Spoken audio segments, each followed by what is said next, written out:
Hello আপুরা, সবাই কেমন আছো?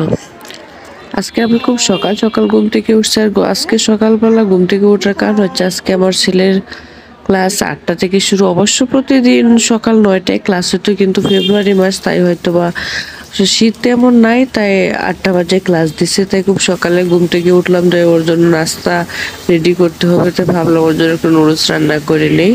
তো আমি নুডলস রান্না করার জন্য পেঁয়াজ, গাজর, তারপর টমেটো, কাঁচামরিচ এগুলো কুচি কুচি করে কেটে তারপর নুডলসটা বসিয়ে দিলাম। তো সময় তেমন নাই আমার হাতে, অবশ্য খুব সকালবেলায় উঠছি, তারপরে এত সময় নেই হাতে। নুডলসটা রান্না করে নিতেছি, ও যদি একটু খেয়ে যায়। এতো আমার নুডলসও প্রায় রান্না হওয়ার পথে। সকালবেলা ঘুম থেকে উঠে কিন্তু একটু কষ্টকর, তারপরও সন্তানের জন্য মা বাবারা সবকিছু স্যাক্রিফাইস করতে পারে। কষ্ট হলে উঠতে হয়, এটা সবাই পারে।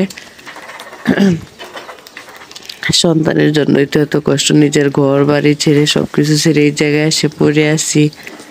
এই জন্য এখানে আমি অবশ্য নুডলসটা এইভাবে রান্না করি। তোমরা কে কিভাবে রান্না করো তা শেয়ার করো কমেন্ট বক্সে এসে।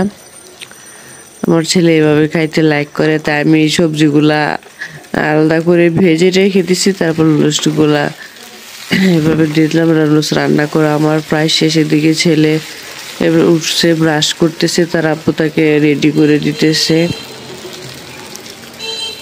খাবে কতটুকু একটু, তারপর তো রেডি করতে খুব সকালবেলা কিন্তু খাওয়া যায় না।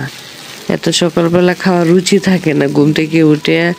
আর আমার ছেলে এত সকালবেলা ওর খাওয়ার অভ্যাস তেমন নাই আগে থেকেই। এখন তারপরও করিও, আমার মেয়ে এই যে সেও যাবে। এখন কি আর করা, আমি তো এখনো কিছু গুছগাছ করি নাই। বোরকা পড়তে আমার লেট হবে, তাই ভাবলাম ওকে ওর বাবার সাথে দিয়া দিই। যে তার আব্বু তার সাথে সে চলে যাইতেছে, ভাই বোন দুজনে একসাথে যাবে। এই যে বাবার সাথে যাবে সে। এদিকে আমার ঘরের অবস্থাও খুব অগুছানো, রেডিগুলা রেডি করতে হবে। বাই বাই, সবাই ভালো থেকো।